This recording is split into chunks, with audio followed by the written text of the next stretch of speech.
നമസ്കാരം. എൻ്റെ പേര് ഫാത്തിമ ഷഹല NS.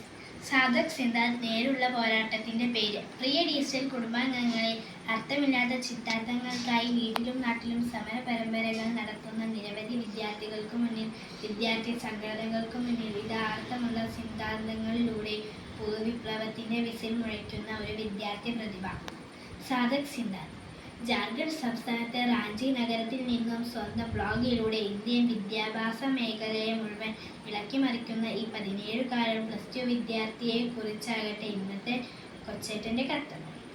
അസതോമ സദ്ഗമയ എന്ന ആദർശവുമായി 1962 ജൂലൈ 1 ഔദ്യോഗികമായി ആരംഭിച്ച central board of secondary education ഇന്ന് ഇന്ത്യയിലെ ഏറ്റവും മികവുറ്റ വിദ്യാദാന സംവിധാനങ്ങളിൽ ഒന്നാണ്.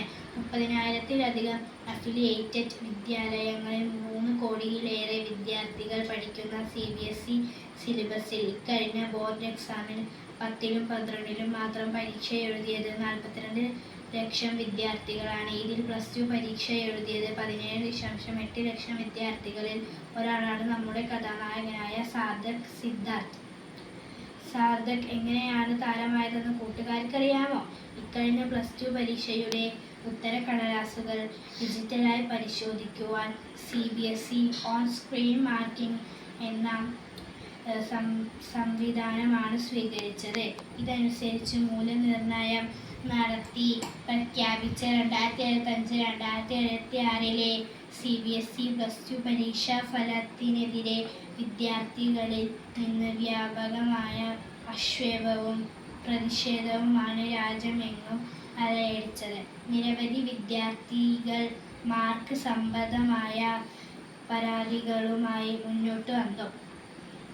10,000-കണക്കിന് വിദ്യാർത്ഥികൾ വിലാപവും പരിഭവവുമായി വിഷമിച്ചപ്പോൾ ഇത്ര അശ്രദ്ധമായും തെറ്റായും വിലയിരുത്തൽ നടത്തിയ കമ്പനി ഏതാണെന്നാണ് സാദക് അന്വേഷിച്ചത്. വിവരാവകാശത്തിലൂടെ ലഭിച്ച തൻ്റെ പരീക്ഷാ പേപ്പറുകൾ പരിശോധിച്ച സാദക് ഞെട്ടിപ്പോയി. ഡിജിറ്റൽ മൂല്യനിർണ്ണയത്തിനായി സ്കാൻ ചെയ്ത തൻ്റെ പല പേജുകളും അവ്യക്തമാണ്. എന്നിട്ടും തൻ്റെ പേപ്പറുകൾ ആരോ തോന്നിയ പോലെ മാർക്കിട്ടിരിക്കുന്നു. ഈ തിരിച്ചടിയിൽ തൻ്റെ സ്വപ്നങ്ങൾ തകർന്നടിയാൻ സാദക് അനുവദിച്ചില്ല. പകരം ഒറ്റയ്ക്ക് പോരാടാൻ അവൻ തീരുമാനിച്ചു.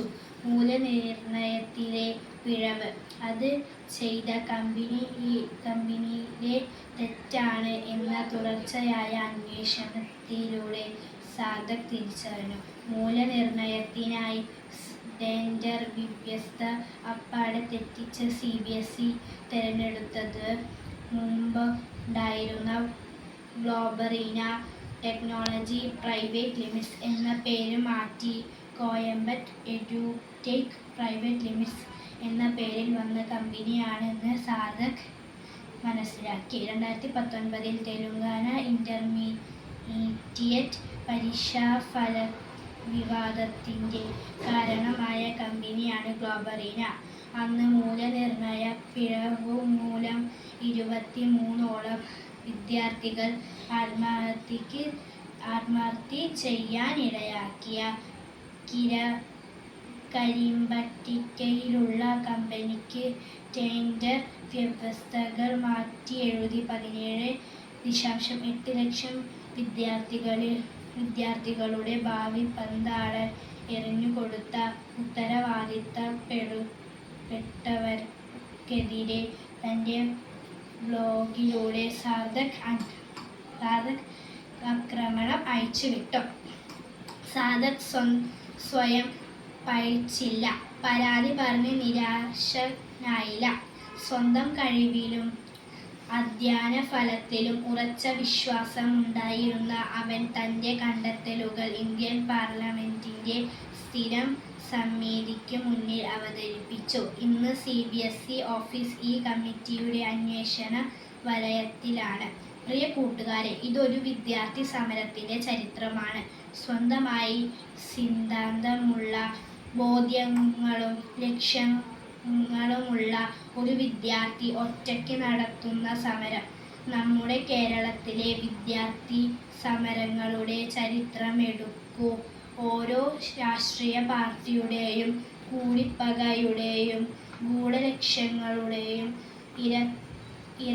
ഇരകളായി വിദ്യാലയങ്ങളും കോളേജുകളും നിശ്ചലമാക്കി, പഠിപ്പു മുടക്കി, തമ്മിൽ തല്ലി, കൊലവിളി നടത്തി, പൊതുമുതൽ നശിപ്പിച്ച്, ഗുരുനിന്ദയുടെ നികൃഷ്ട കർമ്മങ്ങളിലൂടെ ഗുരുത്വം നഷ്ടമാക്കി, ഭാവി ആവിയാകുന്ന നിഷേധാത്മക വിദ്യാർത്ഥി സമര ചരിത്രങ്ങളെ അവസാനിപ്പിക്കാൻ സമയമായില്ലേ?